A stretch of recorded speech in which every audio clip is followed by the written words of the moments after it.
மாண்புமிகு அவைத்தலைவர் அவர்களுக்கு வணக்கம்.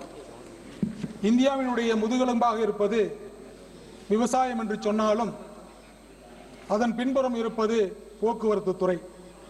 அப்படிப்பட்ட போக்குவரத்து துறைக்கு சிறப்பு பெற்ற மாவட்டம் தான் தமிழ்நாட்டில் இருக்கின்ற நாமக்கல் மாவட்டம். நாமக்கல், திருச்செங்கோடு, சங்ககிரி, சேலம் உள்ளிட்ட லட்சக்கணக்கான லாரிகள் உள்ளன.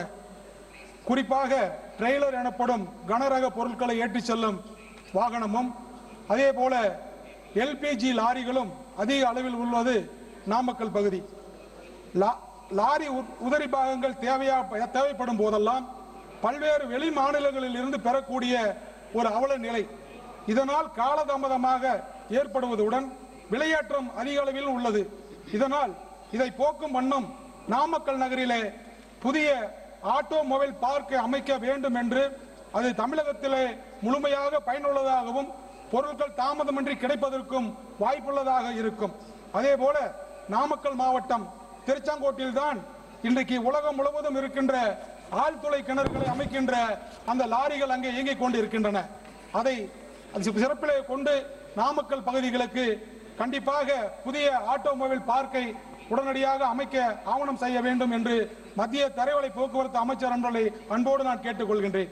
அதே வேளையிலே இன்றைக்கு 2025 2030க்கு உண்டான எல்பிஜி பல்க் டிரான்ஸ்போர்ட் டெண்டரில் டிடிஜி கைட்லைன்ஸ் வாகன உரிமையாளர்களுக்கு மிகவும் ஒரு பாதகமான சூழ்நிலை உள்ளது.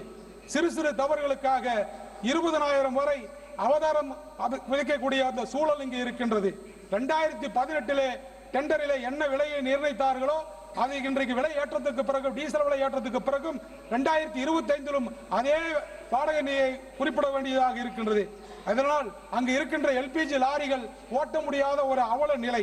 அதனால் பெட்ரோலியத்துறை அமைச்சர் அவர்கள் தலையிட்டு அதை பொது நிறுவன மேலாண்மை இயக்குநருடன் ஆலோசனை செய்து டெண்டர் விதிகளை தளர்த்தி எல்பிஜி ஒப்பந்ததாரர்களை பாதிக்காத வகையிலே மேற்கொள்ள வேண்டும். அதே நேரத்தில் இன்றைக்கு தென் மாநிலத்தில் இருக்கின்ற ஆந்திரா, தெலுங்கானா, தமிழ்நாடு, கேரளா, பாண்டிச்சேரி போன்ற தென் மாநிலங்களே எல்பிஜி லாரிகள் இன்றைக்கு காலவரையற்ற ஸ்ட்ரைக்கை உருவாக்கி இருக்கிறார்கள்.